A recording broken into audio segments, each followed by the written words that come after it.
साथियों नमस्कार। साथियों आपको बताते हैं छतरपुर जिले के कूपी गांव में हम मौजूद हैं और यहाँ से कुछ चंद किलोमीटर की दूरी पर जो आंदोलन है वो चल रहा था और बीते दिनों आंदोलन को समाप्त करा दिया गया। लेकिन हम एक महिला के मकान के पास में हैं जिनके पीछे से नदी जा रही है और आप देख सकते हैं किस प्रकार की स्थिति में ये महिला, जिनका नाम गौराबाई है, जिनको आपने देखा होगा, कई न्यूज़ चैनल्स ने बात भी इनसे करी है और बड़ी विकट स्थिति है।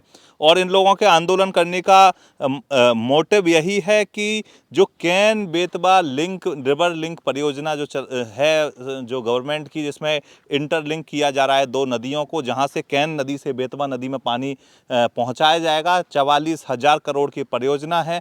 10 लाख हेक्टेयर प्रति वर्ष सिंचाई इस परियोजना के माध्यम से होगी अगर बुंदेलखंड के जिलों की बात करें। लेकिन इसमें कई गांव डूब क्षेत्र में आ रहे हैं जिनको विस्थापित किया जा रहा है। विकास और विस्थापन की पूरी कहानी है, लेकिन विस्थापन हो रहा है ऐसे गरीब लोगों का जहां पर आपको बता दें जिनके पास ना घर है ना कुछ है और उनको ना मुआवजा दिया जा रहा है। और इनका कहना है कि अनियमितताएं बहुत ज़्यादा हैं मुआवजे देने में, तो इस वजह से बड़ी परेशान ये लोग हैं। हम गौराबाई जी के घर पर हैं। मैं चाहूँगा आप दिखाएं क्या स्थिति है इनके घर की।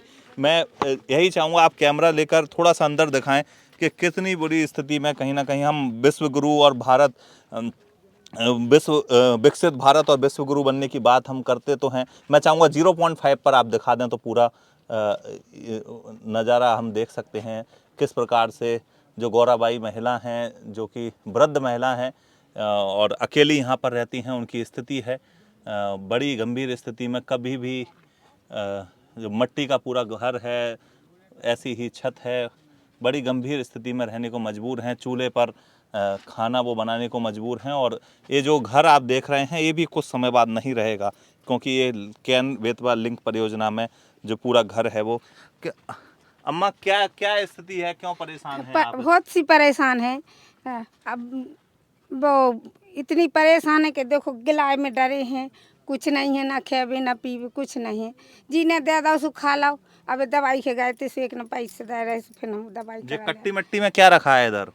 कौन सी जे कट्टियों में काय की कट्टी है? जे कुछ नहीं है, कुछ नहीं है, कुछ नहीं है।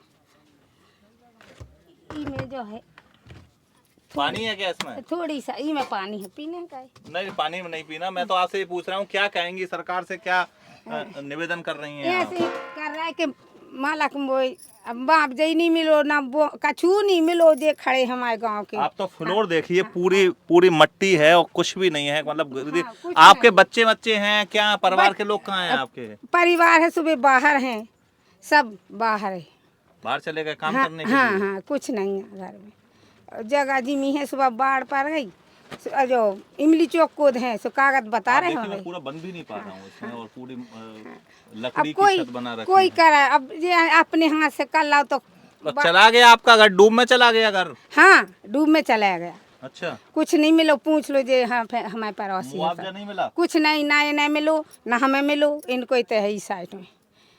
क्यों नहीं मिला आप लोगों को मुआवजा? दो नन है, तीन क्या जाने भैया, बहुत से लोग हैं। अब हम सो सब यार यहाँ से तुमने दे दे सो खाना खा लो और नहीं दो सो जे आस पास के दे दें के ले काल कहती कि ले जा खेल। दिल्ली से सहायता राशि आई थी। साथियों बाहर जाके हम बात करेंगे, भैया से बात करेंगे जो भैया पूरे समय से प्रोटेस्ट में भी थे। भैया से ये बात करेंगे। भैया क्या नाम है आपका और कैसे देख रहे हैं? सर मेरा नाम माता दीन प्रजापति है और मैं आंदोलन में शुरू से लास्ट तक रहा है। तो क्यों ये आप लोग परेशान हैं? क्या आपकी शिकायतें हैं? क्यों आंदोलन ये पूरा हुआ? सर शिकायत ये है कि हमारा जो ज़मीन मकान सब सरकार में चली गई, आज नहीं तो कल उठा देंगे।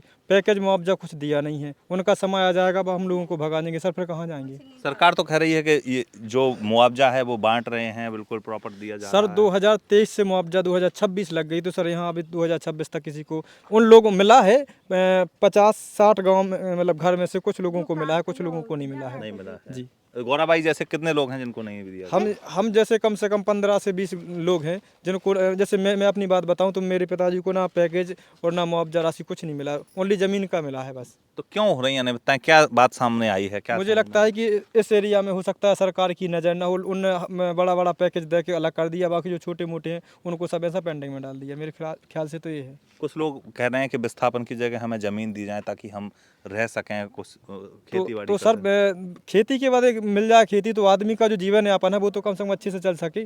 लोगों ने सरकार ने पैसा दे दिया, वो पैसा खर्च हो गया तो वे ज़मीन से भी गए और घर से भी चले गए। बड़ी गंभीर स्थिति है। मतलब आप ये चाहते हैं कि सीधा सीधा फिर से जांच हो जी। और प्रॉपर मुआवजा दिया जाए। कुछ फर्जी नामों की भी बात है कि कुछ फर्जी नाम भी वो हमारे एरिया में तो नहीं है, लेकिन वो होंगे ढोड़न क्षेत्र में होंगे, लेकिन हमारे यहाँ में फर्जी वाले कोई ऐसा नहीं है। बस ये है कि जिनको उचित मिलना चाहिए जी उनको जी भी नहीं जी मिला जी है। जी, जिनको मिलना, जो रियलिटी है, मैं आपको यदि दिखाऊं तो मैं अपने पिताजी की दिखा दूं उनको।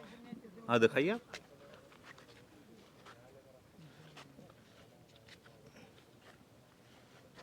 सर आप देख सकते हैं, ये मेरे पिताजी का पट्टा है और यहाँ से 10 मीटर दूरी में है, इसी लाइन जहाँ खड़े हैं। और सर वो डूब क्षेत्र में है।